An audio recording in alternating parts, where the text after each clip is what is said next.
पिछले एक सप्ताह से माहौल बन गया था और माहौल को देखते हुए हमने आपको बताया था कि बिहार की राजनीति में आने वाले 14 तारीख के बाद बहुत सारा परिवर्तन होने वाला है और बिहार की राजनीति एक नया करवट लेने वाली है। इन सारी बातों को लेकर के अब बहुत सारी ऐसी बातें सामने आनी शुरू हो चुकी हैं, जहां एक तरफ जनता दल यूनाइटेड और राष्ट्रीय जनता दल के बीच में काफ़ी तल्खियां बढ़ गई हैं और इसके पीछे का जो कारण है वो शिक्षा मंत्री चंद्रशेखर हैं। चंद्रशेखर के एक बयान पर जनता दल यूनाइटेड के भीतर बवाल मचा हुआ है और सारे नेता लगातार नीतीश कुमार और तेजस्वी यादव के संबंधों को भुला करके तेजस्वी यादव पर दबाव बना रहे हैं कि चंद्रशेखर पर कार्रवाई की जाए, वरना आने वाले समय में काफ़ी परेशानी होगी। और उन्होंने आम लोगों की भावनाओं, खास करके जो असंख्य लोग हैं राम को और रामायण को मानते हैं, उन लोगों के भावनाओं को ठेस पहुंचाया है। लेकिन इस सबके साथ साथ बिहार की राजनीति अपनी चाल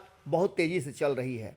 हर पासा एक दूसरी बार फिर से चेकमेट करने की कोशिश में लगा हुआ है।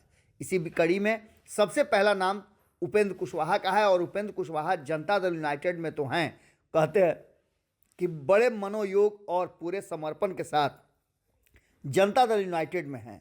लेकिन इससे पहले आरएलएसपी के लोगों को लेकर के भी कई तरह की चर्चाएं चल रही थी और आरएलएसपी को जीवित करने, उसे फिर से उपेंद्र कुशवाहा के हाथ में आने की बात भी की जा रही थी। इसी बीच में कई ऐसी बातें सामने आ गई। 14 तारीख को आपने देखा भी होगा, भारत लाइव और पंचनामा पर संपादक नमन मिश्रा जी ने इस बात को रखा भी था कि 14 तारीख को वो ऐसा बहुत कुछ होने वाला था। देश दुनिया की मीडिया को इंतजार था कि 14 तारीख को उपेंद्र कुशवाहा के दही चूड़ा भोज में क्या कुछ होने वाला है। हमने आपको बताया था कि भले ही ये हाइपोथेटिकल प्रश्न हो, लेकिन नीतीश कुमार ने स्वीकृति नहीं दी थी दही चूड़ा भोज में शामिल होने की। इसके अलावे आपको बता दें कि उसी दिन राष्ट्रीय जनता दल का भी दही चूड़ा भोज था, लेकिन संयोग से वो कैंसिल हो जाने के बाद बहुत सारी बातें उलझी की उलझी रह गई। वहीं आपको बता दें कि नीतीश कुमार और तेजस्वी यादव के साथ जो संबंध है, उन संबंधों के बीच में भी उपेंद्र कुशवाहा ने बहुत सारी बातें कही। उपेंद्र कुशवाहा ने तो यहाँ तक कह दिया था शरद यादव की मृत्यु के बाद कि जिस तरह से राष्ट्रीय जनता दल जदयू ने उन्हें उपेक्षित रखा था, अंतिम समय में उनका साथ छोड़ दिया था, वो काफ़ी दुखद है। वो भागे दौड़े दिल्ली भी गए और दिल्ली जाकर के श्रद्धांजलि दी। श्रद्धांजलि देकर के दूसरे ही दिन वो लौट करके पटना आए, क्योंकि दही चूड़ा का भोज उन्होंने आयोजित तो जरूर किया था, कैंसिल भी कर दिया था, लेकिन जो मीटिंग होनी थी वो मीटिंग बहुत ज़रूरी थी।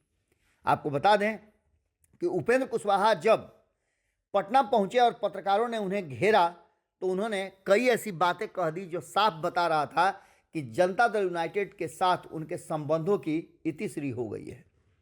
ये बात हम इसलिए कह रहे हैं कि जितने तल्ख बयान उन्होंने दिए, उनके बयानों पर प्रतिक्रिया भी आ गई। जहां एक तरफ नीतीश कुमार ने पहले ही उनके बयानों को खारिज कर दिया था, बिहार में मुख्यमंत्री, उप मुख्यमंत्री और मंत्रिमंडल के गठन को लेकर के भी बहुत सारी बातें कही दी थी।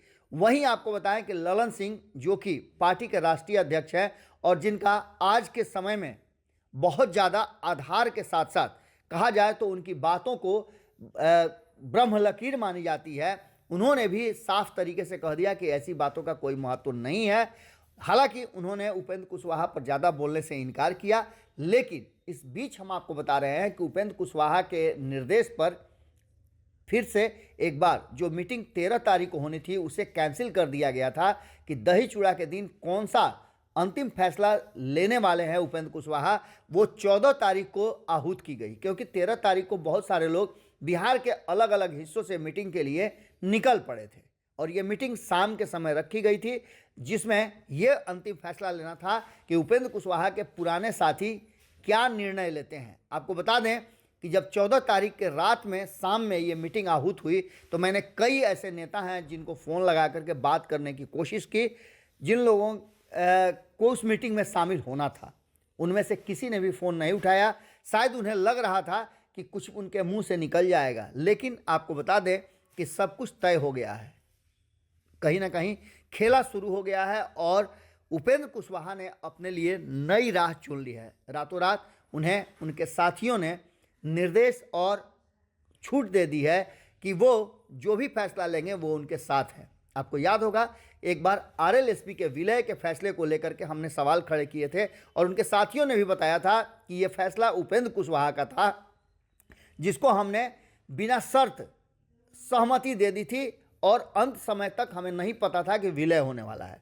लेकिन अब जबकि एक बार फिर से उपेंद्र कुशवाहा ने एक नई राह चुनी है अपने पुराने साथियों के साथ, वो फिर से एक बार 2 साल के बाद न्याय करने जा रहे हैं, तो ऐसी स्थिति में देखना दिलचस्प होगा कि 1-1.5 साल के इस अंतराल में उपेंद्र कुशवाहा ने क्या पाया क्या खोया। लेकिन जदयू के भीतर अब उपेंद्र कुशवाहा के लिए कोई जगह नहीं रह गया है, एक नई टीम तैयार हो गई है और कहीं ना कहीं ललन सिंह ने उपेंद्र कुशवाहा का विकल्प भी ढूंढ लिया है। बहुत जल्द आपको उपेंद्र कुशवाहा का विकल्प देखने को मिलेगा, जिसको लवकुश समीकरण के लिए नीतीश कुमार ले आए थे उपेंद्र कुशवाहा को। आज उस उपेंद्र कुशवाहा की जगह ललन सिंह ने मजबूत स्तंभ खड़ा कर दिया है और ये मजबूत स्तंभ बहुत जल्द आपके नज़रों के सामने होगा।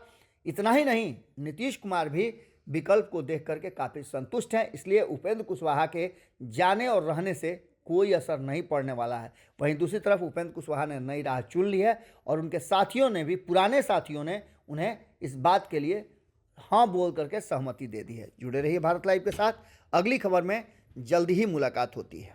अगर ये वीडियो पसंद आई और वह बिहार के राजनीति और बिहारियत से सरोकार रखेनी तो सब्सक्राइब बटन दबा के चैनल के सब्सक्राइब कर ली। ओजे एगो घंटी बा, ओकरा बटन दबा देला से कुल सटीक और मारक खबर रुआ मुफ्त में मिल जाई। अगर रुआ पत्रकारिता के हमनी के नया प्रयोग में सहयोग कर चाहतानी तो ज्वाइन बटन दबा दी। पेटीएम नंबर नोट कर ली 9386